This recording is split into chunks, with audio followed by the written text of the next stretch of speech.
जी ठीक है। सादिया आप स्टार्ट करें फिर।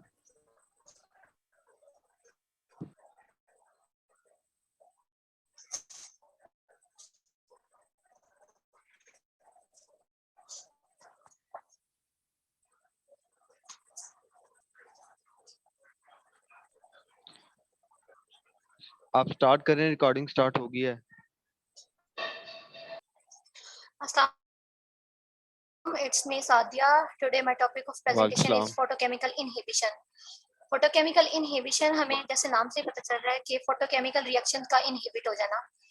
यहाँ पे हमारे पास सबसे पहले फोटोकेमिकल रिएक्शन कौन से रिएक्शन है, तो हमें पता है ऐसे रिएक्शन जो ऐसे प्रोसेस जो लाइट को एब्जॉर्ब करते हैं एज एनर्जी सादिया सोर्स। प्लीज थोड़ा तो थोड़ा स्लो, फोटोकेमिकल रिएक्शन हम लोग इसको देखते हैं। थोड़ा स्लो। ओके, फोटोकेमिकल रिएक्शन की एग्जांपल में हमारे पास फोटोसिंथेसिस का बताया हुआ है कि हमें पता है कि जब CO2 वाटर और लाइट आपस में रिएक्ट करते हैं तो हमारे पास ग्लूकोज और ऑक्सीजन बनता है। ये एक फोटोकेमिकल रिएक्शन है। लेकिन यहाँ पे अगर हमारे पास कोई ऐसे सब्सटेंसेस आ जाएं जो कि इस रिएक्शन को इनहिबिट कर दें, स्टॉप कर दें, रिटार्ड कर दें, तो ऐसे हम लोग सब्सटेंसेस को आगे डील करते हैं, उन्हें हम लोग क्या कहते हैं, और इस पूरे फिनोमेना को हम लोग फोटोकेमिकल इनहिबिशन कहेंगे। नेक्स्ट हमें बताया हुआ है कि हमारे पास इनहिबिटर क्या होते हैं, तो कुछ ऐसे सब्सटेंसेस जो हमारे पास रिएक्शन के रेट को, फोटोकेमिकल रिएक्शन के रेट को रिटार्ड कर देते हैं, अगर वो हमारे पास ट्रेस अमाउंट के अंदर भी प्रेजेंट हो तो, मतलब उनके अगर स्मॉल अमाउंट भी प्रेजेंट होगी ना तो वो रिएक्शन के रेट को रिटार्ड कर देंगे। ऐसे सब्सटेंसेस को हम लोग कहते हैं कि वो इनहिबिटर है। और ये जो फिनोमेना हो रहा है, इस फिनोमेना को हम लोग कहते हैं ये फोटोकेमिकल इनहिबिशन है।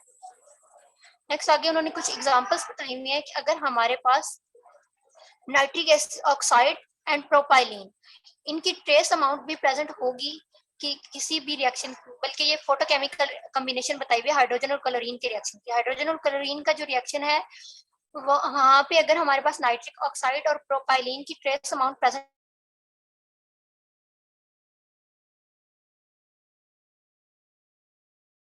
हमारे पास ये नाइट्रिक ऑक्साइड और प्रोपाइलीन जो है वो एज अ इनहिबिटर एक्ट करेंगे इस रिएक्शन के अंदर। इसी तरह SO3 और O2 भी है, वो भी किस इनहिबिटर के तौर पे एक्ट करते हैं कुछ ऐसे फोटोकेमिकल रिएक्शंस के अंदर। तो ऐसा इसका मतलब ये है कि SO2 भी रिएक्शन के रेट को रिटार्ड कर देता है, वो भी एज एन इनहिबिटर काम करता है। वो आगे हम देखेंगे कौन सी रिएक्शन है जिनके अंदर SO2 भी इनहिबिटर काम करता है। नेक्स्ट हमारे पास है कि फोटोकेमिकल जो रिएक्शन है हाइड्रोजन और क्लोरीन का, वो होता किस तरह से है कि एक टेस्ट ट्यूब होते हैं, उसके अंदर हम लोगों ने हाइड्रोजन और क्लोरीन के मिक्सचर को प्लेस करना होता है कैनन के अंदर, कैनन बॉक्स के अंदर, और वहां पे हम लोगों ने bright light of burning magnesium की वो उसके करीब करते हैं। तो उससे जो रिएक्शन मिक्सर होता है ना वो एक्सप्लोड करता है रिएक्शन। अच्छा, जो टेस्ट ट्यूब है उसको हम लोगों ने कॉर्क से ऊपर से बंद कर देना है, लेकिन जैसे ही हम लोग उसके करीब करेंगे मैग्नीशियम की लाइट को, बर्निंग करवाएंगे, तो हमारे पास जो मिक्सर है वो एक्सप्लोड हो जाएगा, वो जो ब्लास्ट हो जाएगा और जो कॉर्क है वो टेस्ट ट्यूब से इजेक्ट हो जाएगी।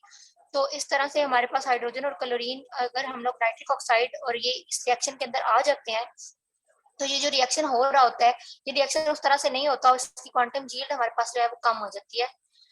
इसी तरह आगे हमारे पास बताया हुआ है कि जो है क्वांटम यील्ड, हमें पता है क्या होती है कि number of photons emitted to the number of photons absorb.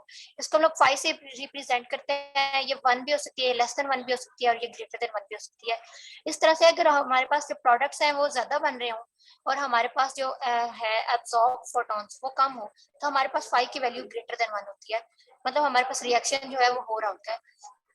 अब सल्फर डाइऑक्साइड किस तरह से होती है कि वो भी फोटोसिंथेसिस के तौर के अंदर, फोटोसिंथेसिस का फिनोमेना जो है उसको ये डिस्टर्ब करती है। उसको डिस्टर्ब इस तरह से करती है कि हमें पता है जो ओपनिंग ऑफ स्ट्रोमेटा है, opening of stromata day time और नाइट टाइम के अंदर होती है। नाइट टाइम के अंदर स्ट्रोमेटा क्लोज होते हैं, तो हमारे पास जो ओपनिंग ऑफ स्ट्रोमेटा होती है वो प्रमोट करता है उसको sulphur dioxide. Sulphur dioxide stromata की ओपनिंग को जब प्रमोट करेगा, स्ट्रोमेटा ओपन हो जाएंगे। स्ट्रोमेटा जब ओपन होंगे तो हमारे पास जो है ना वो वाटर का लॉस होगा, एवेपोरेशन ज्यादा होगी। जब एवेपोरेशन ज्यादा होगी तो हमारे पास एक्सेसिव अमाउंट में वाटर लॉस हो जाएगा प्लांट में से, किसी भी प्लांट्स के अंदर से। तो SO2 इसमें ये फोटोसिंथेसिस के फिनोमेना को इनहिबिट कर रहा है, उसको डिस्ट्रॉय कर रहा है एज अ इनहिबिटर एक्ट करके।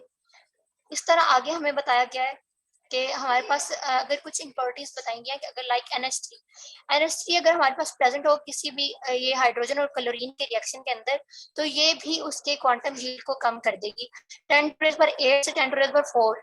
मतलब अगर ये ट्रेस अमाउंट के अंदर भी प्रेजेंट होंगे ना तो ये बहुत ज्यादा रिएक्शन को इफेक्ट करेगी, ये उसकी क्वांटम यील्ड को काफी ज्यादा करेगी, इफेक्ट जो वो कम हो जाएगी।